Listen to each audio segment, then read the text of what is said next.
अगर आपको भी लगता है कि आप दुनिया के सबसे दुखी जीव हैं, तब तो आपको इस कहानी को ज़रूर सुनना चाहिए।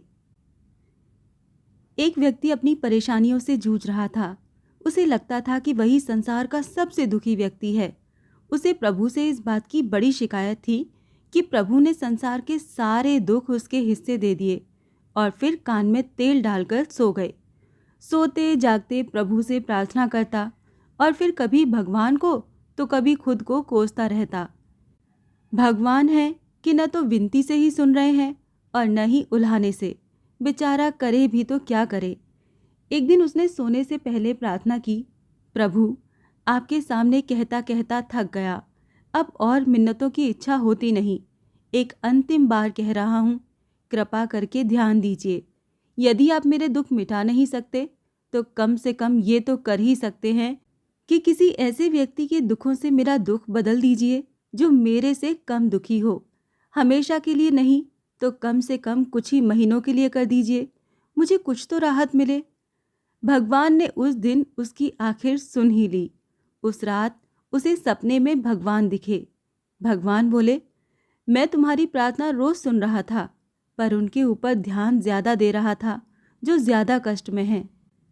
खैर, तुम अपने कष्टों को विस्तार से कागज पर लिखो, एक गठरी बनाओ और शहर के मुख्य चौराहे पर टांग आओ। व्यक्ति हड़बड़ा कर जागा। पहले तो उसे यकीन ही न हुआ कि सच में भगवान ने ऐसी प्रेरणा दी है। फिर सोचा कि आजमाने में क्या हर्ज है, क्या पता इससे कोई हल ही निकल आए। उसने भगवान के आदेश के मुताबिक अपनी सारी परेशानियां अलग अलग कागजों पर लिखीं।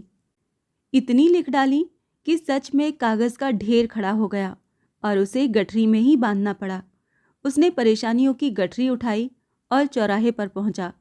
वहां पहुंचकर वो अचंभे में पड़ गया। उसने देखा कि चौराहे पर तो पहले से ही लोगों की लंबी कतार है जो उसी की तरह अपने अपने दुखों की बड़ी बड़ी गठरी लिए आ पहुंचे हैं। आखिर चक्कर क्या है? अभी वो इन विचारों में खोया ही था कि तभी आकाशवाणी हुई।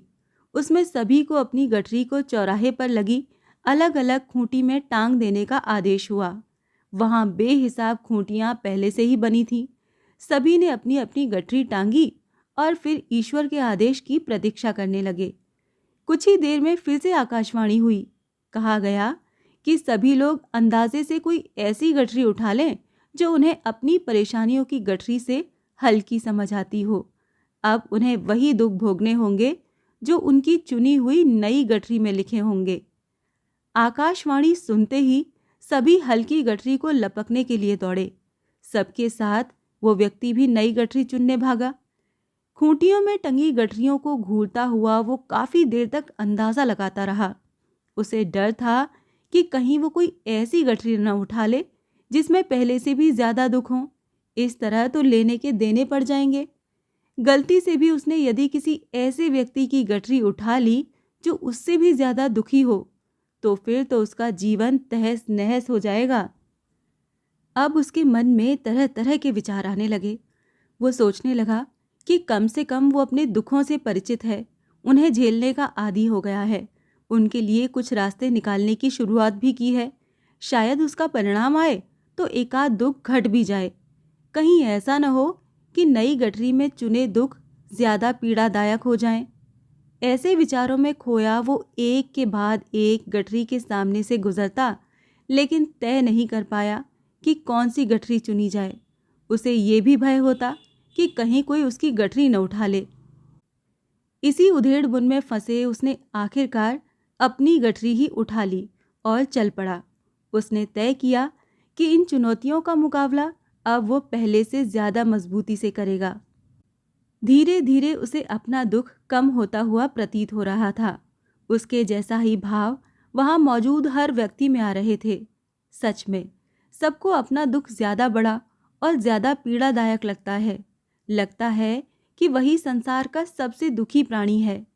किसी महल के आगे से गुजरते हुए यदि ये ख्याल बार बार आए कि जब किस्मत बट रही थी तो वो इस आदमी के पीछे क्यों रहा, अगर वो आगे रहता तो उसे भी ऐसा ही ऐश्वर्य मिल जाता। तभी अस्पतालों के बारे में सोचिए, जहां लाखों लोग जीवन मृत्यु के बीच झूल रहे हैं, अपाहिज हो चुके हैं। सोचिए कि कम से कम आप किस्मत की लाइन में इनसे आगे तो थे, स्वस्थ हैं, अपना काम स्वयं कर सकते हैं। बेहतर है कि हम ये सोचें, दुनिया में कितना गम है और मेरा गम कितना कम है।